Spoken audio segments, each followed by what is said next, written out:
the Boston Celtics are currently in a situation here where ultimately a 2-0 series lead against the Dallas Mavericks. It seemed like during game 2 when they had their really poor shooting performance that was sort of the main obstacle that they needed to overcome. We sort of knew that eventually the Celtics were going to have a game like that where their three-point shots weren't falling, and it seemed to be that they were riding on this high heading into Dallas with a 2-0 series lead, but that was deflated a little bit with Kristaps Porzingis going down with an injury late in that game, and he ultimately left. It was at first said that it wasn't going to be all that much of a concern. Kristaps Porzingis had the quote that he was ready to die on the court if necessary, and since then we have gotten some interesting updates surrounding this injury where it's being labeled as, quote, a rare injury. It is some sort of dislocation of sorts, something going on in his left leg. Now, the calf strain that he's been dealing with for the majority of the playoffs up to this point was in his other leg, so it is not the same re-injury, but in large part is being seen as a possible overcompensation with the other leg, and this really brings on doubts as to whether or not he's going to be available for the Celtics moving forward in this series, and even if he does play, what version of himself is he going to be? And this does seem to open up the door a little bit for the Mavericks potentially finding a way back into this series, where it seemed like, again, not that we were ever completely shutting the books on this series. The Mavericks, and specifically Luka Doncic, are too good to do so, but Porzingis, for a week plus, it was talked about that he was going to be the X factor for the Celtics in this series, and he absolutely made his mark through the first couple games. Of course, he had the tremendous first quarter and first half in game 1, and overall he is a plus 25 on the court. The Celtics have won the first 2 games combined by 25 points. Now, obviously, there's garbage time thrown into that, specifically in game 1, but ultimately, if you just take the net rating number itself, the Celtics and Mavericks have been even in the non-Kristaps Porzingis minutes. And now we're not sure, again, especially because we haven't seen this type of an injury in the NBA before, we're not sure what we are going to get. So Joe Mazzulla, the head coach of the Celtics, called it a serious injury, and he came out in the press conference, said he's going to take the decision as to whether or not Porzingis plays out of his hands, because, like I mentioned, Porzingis said he was ready to die on the court if necessary, which you have to appreciate the heart from Porzingis, especially where he's dealt with so many injuries throughout the course of his career. That has been really frustrating for him and for the fans of the teams that he's playing for, but the heart is something that should not be questioned right now. And ultimately, for the Celtics, I do think that they should, in this situation, err on the more cautious side. Given that, for this series, they have a 2-0 lead right now. They played 10 straight games without Porzingis in the playoffs already so far. They went 9-1 in those matchups. And ultimately, as great as Porzingis is, and again, X factor for the series, it's not like this is some sort of a situation where it's something that is completely new for them.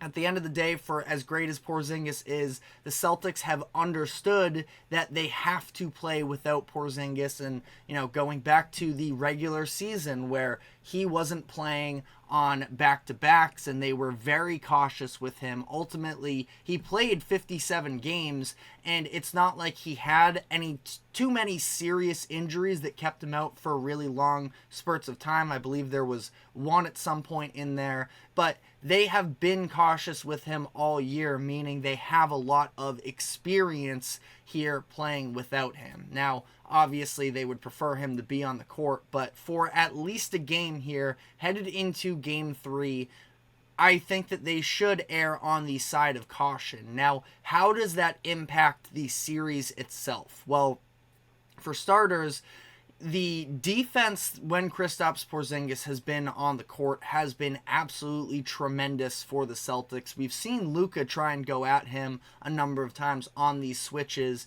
but the length that he has just been a real mismatch for both him and Kyrie Irving, and that's when pulling him out on the perimeter, as well as the fact that he has been able to sort of be a little bit of a roamer. The Celtics are putting him on the weaker shooters for Dallas, and he has been able to instead be able to run around the paint a little bit more, and specifically when Luka and Kyrie try and drive off of these pick and roll situations or when they get a blow by, he has been there to meet both of them and send shots the other way. Of course, we've also seen his impact on the transition game as well. The block that he had against Josh Green in that game one, he's been massively impactful. Also, on the offensive side of the ball, the Celtics have been very 5-out, and that's in large part where the conversation of Jason Tatum and the function of this offense, obviously shooting splits, and we're going to touch on Tatum very briefly here, but Porzingis has been able to stretch out the defense to extreme lengths, and I believe last game he might have went 0 from the three-point line as well, but in game one, he was knocking down 25-foot three-pointers, and with his height in particular, you have to be pressed up on him because a late contest is essentially no contest when you're trying to close out on somebody who is 7'2", 7'3". So that is going to be something that's interesting to watch here. We've seen Al Horford play tremendous in this series up to this point, considering the expectations, considering some of his play through the first couple rounds where he was being exposed on the defensive side of the floor. That has not been the case so far at this point, but he has also been able to sit back a little bit more, where Al Horford, when he plays less than 30 minutes, is a much more effective version of himself than when he plays over 30, and that's in fact that he is 38 years old. He's older than his own head coach, and for Horford, he is obviously another massive key here. Are the Mavericks going to respect his three-point shot? Probably not exactly to the same degree as Porzingis, but we saw Horford really struggling for a stretch there in the Eastern Conference bracket where he was being left wide open from three and he wasn't hitting, and ultimately it led to a lot more contests at the rim. We've already seen the Mavericks try and send a little bit of that extra pressure in the paint from their big men, specifically against the drivers of Jason Tatum and Jaylen Brown. And if that is only going to continue to be the case, that will be in a potential issue for the Celtics if Al Horford becomes a non-factor from the three-point line. Now, I don't anticipate that happening. At this point, it feels like the Celtics are, mentally at a point where they are ready to snatch this, but at the same time, Al Horford, again, just turned 38 years old. When you're putting these very heavy minutes on him, it becomes a little bit more problematic. Now, curious to see what the Celtics are going to choose to do in order to make up those Porzingis minutes, whether he's fully healthy or not. If he is at least available, I'm sure Horford probably stretches a little bit beyond the 30-minute mark. If Porzingis doesn't play, I feel like they should lean in the direction of Xavier Tillman. Luke Cornett has been getting the majority of that sort of third big man minutes for the Celtics all season long.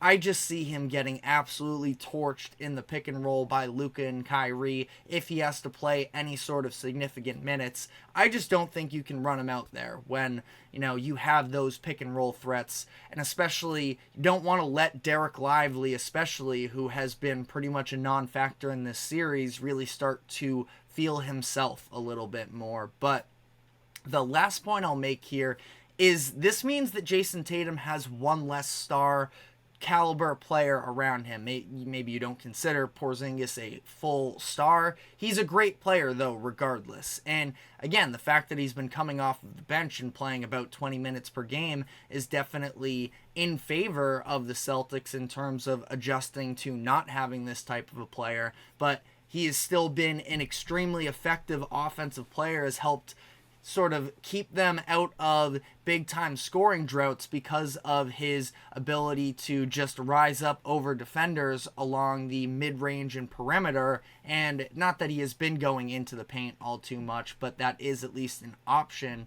Tatum now is going to have one less scoring option on the outside. And again, we'll see how the Mavericks choose to play Al Horford.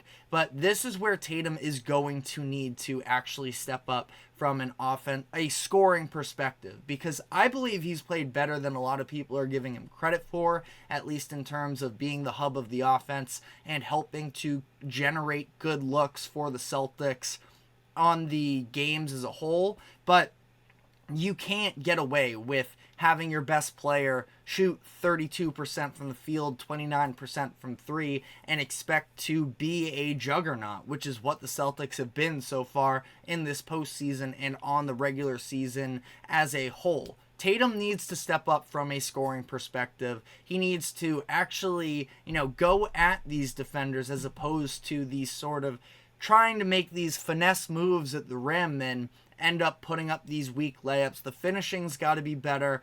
The overall, 22 shots last game.